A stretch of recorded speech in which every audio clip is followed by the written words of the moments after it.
Allow me for a moment to share a hypothetical situation with you. As students at BYU, we are all enrolled in a common class. The criteria is spelled out, and collectively we set out to meet those standards. Now, imagine that one day you are speaking to one of your male peers, and much to your shock, you learn that for some reason upon completing the course, he received full 3 credit hours, while you earned only 2.25 credit hours. There's no reason for this that you can understand. You've done the same work, you completed the same standards, and yet, at the end of the day, this is the reality that you must live with. This seems like a far-fetched scenario, and one that would not happen in society today. Yet, the broader implications of this concept are happening all across America. Gender-based inequality is real. The systematic gender discrimination that happens impacts the lives of women on all levels. As America continuously takes steps backwards in equal pay, access to women's quality health care, and sexual harassment and abuse towards women, now more than ever, feminism is something that every U.S. resident should strive to promote. Recall my opening example. Though it seems unrealistic in a very absurd almost sort of way, that comparison occurs daily in the workplace. Gender-based wage inequality is still very much alive in 2007. Women make up half of the workforce in the United States, and according to the Institute for Women's Policy Research, women are now receiving more college and advanced graduate degrees than men. Yet as of 2015, for every dollar that was earned by a man, his female peer receives only 80 cents. As calculated by Business Insider, that is a median average of $10,800 less a year. And that is only if she is a white female peer. The numbers are much lower for women of racial and ethnic minorities. Let that sink in for a minute. The IWRP claims that for a white woman to reach wage parity, it will take until 2059. That's another 44 years from now. And that's only if she is a white woman. This is just one of the reasons we need feminism in our daily lives. We need to confront the injustices of the pay gap and say that we can do better than this. Feminism is not a dirty word that some people think it is. Rather, according to Merriam-Webster Dictionary, it is simply the advocacy of women's rights on the basis of equality of sexes. Advocacy for equal rights. That's all. Do you really have another 44 years to sit around and simply hope that someday someone will pay equally qualified women for the same work as their male peers? I don't. In this moment, we need advocacy for the basic rights of equal pay for equal work. That is feminism. That is why we need feminism. And the reality is, when women do not have enough money to meet their needs, things like their basic health care fall by the wayside. Healthcare is an equal platform where the marginalization of women calls for the aid of feminism. Since the 2016 election, one of the most contentious aspects of American politics has been the attempted repeals of the Affordable Care Act. And while on the surface this may seem like political ideology, the realities are that it is far graver for women's rights.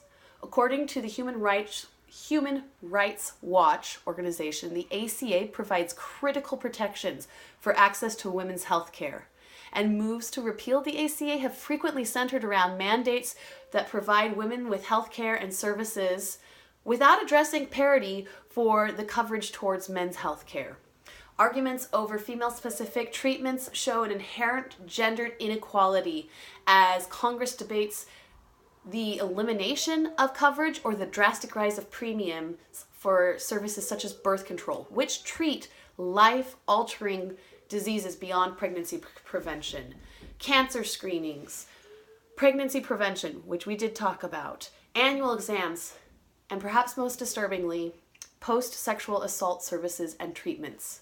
The moralization and sexualizing of women's health care has served as a justification for such lines of thinking and to provide reduction of services in places such as Planned Parenthood, which creates dangerous gender inequality when it comes to access of such treatments. Because as a side note, there's a disproportionate number of women and children who fall in the sub-zero poverty line, where their only access to these services are through things such as the protections of the ACA and Planned Parenthood.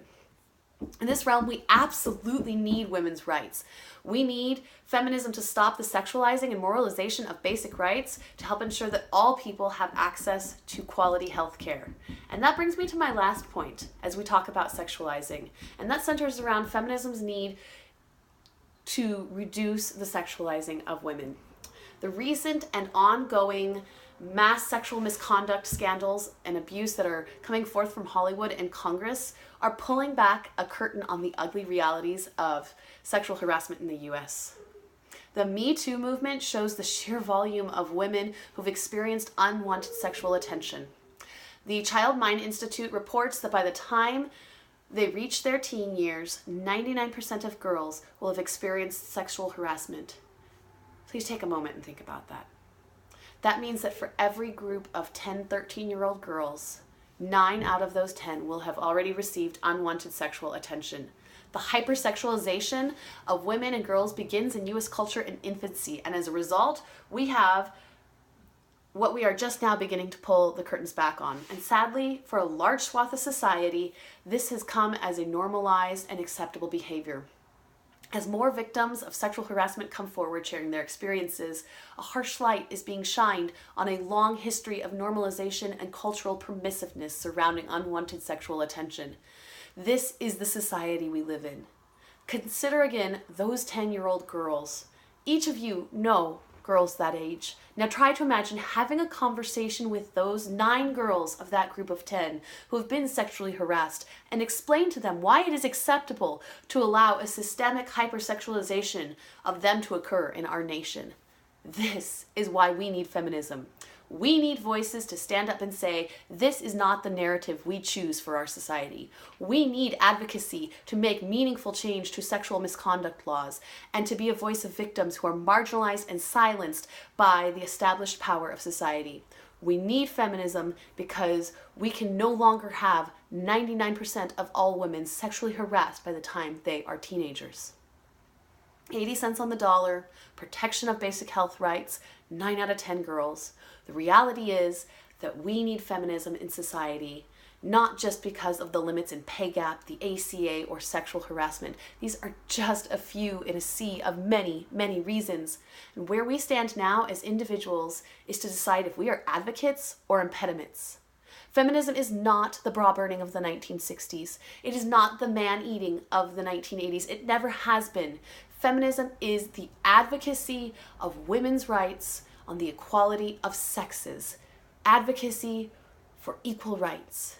Women's rights are merely human rights, and it is up to each of us as individuals to decide if we are willing to take up the call and demand and work towards that equality. Much as history has looked back on critical moments of social evolution, so too will future generations look back on how our generation treats women. My challenge is to you. Which side of history do you want to be remembered on? Will you be remembered as a bystander, or will you answer the call of feminism and work for a better society for everyone? Thank you.